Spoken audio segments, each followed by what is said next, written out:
Ես այսպիսի մի հարց Հայաստանում առանց էլ տպագիր մամուլի վիճակը շատ վատ է։ Մենք կորցնում ենք տպագիր մամուլը, ինչը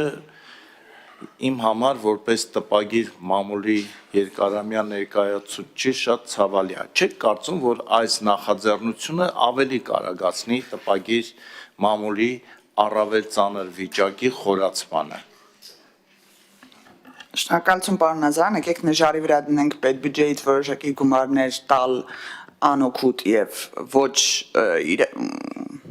արդյունավետ որևիցե միջոցի, թե տպագիր մամուլը ինչ որ ձևով վերակենդանացման փորձեր կատարենք։ Եկեք այդ նժարը իրար հետ կշռենք, հասկանանք որն է ավելի լավ։ Արձագանք։ Ես կարծում եմ, որ այսպիսի մանր քայլերն էլ կարևոր են, բայց երբ որ գնում ես արտերկիր, դու քո աչքերում ակամա արդյունքներ են հայտնվում, եւ դա տխրության արդյունքներ են, որ Եվրոպան, որը մենք նայում ենք որպես առաջադիմության օրինակ, ինքը ամեն ինչ անում է իր տպագիր մամուլը պահպանելու համար, բայց ոչ ամեն ինչ անում են, իսկ մենք ամեն ինչ անում ենք, որ կորցնենք տպագիր մամուլը։ Իսկ այսպիսի մի հարց,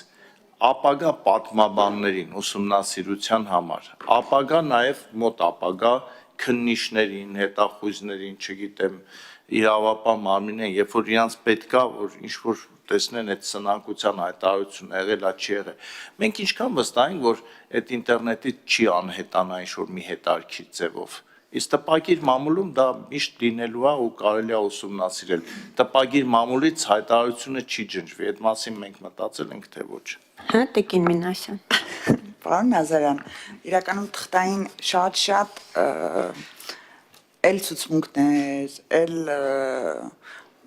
հսկայածավալ արխիվներ ենք կորցրել, այդ դրա մասին չենք մտածում, այսինքն ընդհանրապես մեկը մյուսի հետ կապ չունի, էլի էլեկտրոնային թե տպագիր լինի կորցնելու մասով։ Ինչ վերաբերում է տպագիր մամուլին ուղղված առողջացմանը միտված քայլերը, դա այլ նախագծի մասին է։ Ես ձեր հետ կարող եմ նստենք, աշխատենք, հասկանանք ինչ անենք, որ մարդիկ թերթ կարդան։ Ընդհանրապես թերթ կարդալու մշակույթը պետք է զարգացնել կամ թղթային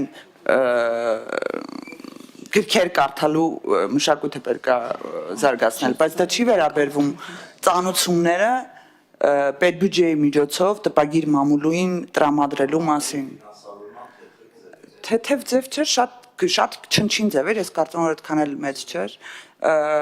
եւ ես կարծում եմ, որ տպագիր մամուլի առողջացումը այս փոքր